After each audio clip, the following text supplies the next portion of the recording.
గాంధీని చంపిన వ్యక్తికి బీజేపీ గుడులు కట్టి పూజిస్తోందని వైఎస్ షర్మిల విమర్శించారు. అంబేద్కర్ను అవహేళన చేసి కనీసం క్షమాపణ చెప్పడం లేదని ఆగ్రహం వ్యక్తం చేశారు. కాంగ్రెస్ పార్టీ నేతృత్వంలో విజయవాడలోని ఆంధ్రరత్న భవన్లో జై బాపూజీ, జై భీమ్, జై సంవిధాన్ పేరిట రౌండ్ టేబుల్ సమావేశం నిర్వహించారు. అమిత్ షా క్షమాపణ చెప్పాలని షర్మిల డిమాండ్ చేశారు. రాష్ట్రంలోనూ బీజేపీ గులాంగిరి జరుగుతోందని మండిపడ్డారు. ప్రపంచమంతా ఫాదర్ ఆఫ్ ద నేషన్ అని మహాత్మా గాంధీ గారిని అంతగా గౌరవిస్తే బీజేపీ పార్టీ మాత్రం మహాత్మా గాంధీ గారిని ఒక విలన్ గాను, గాంధీ గారిని చంపిన వాళ్ళని దేవుళ్ళగాను పరిగణించి వాళ్ళకు గుడ్లు కడుతున్నారు.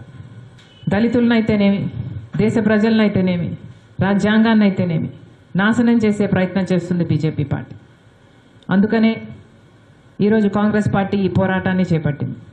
మన రాష్ట్రంలో ఎంతమంది ఎంపీలు ఉంటే అంతమంది బీజేపీ పార్టీకే మద్దతు ఇస్తున్నారు.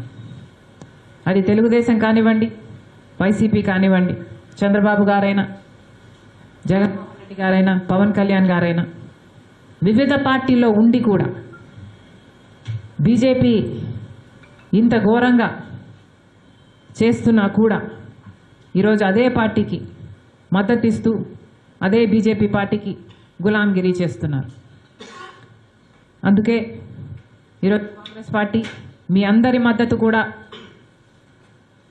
కూడగట్టుకొని ప్రెసిడెంట్ గారికి ఒక రెజల్యూషన్ పంపించి అమిత్ షా గారు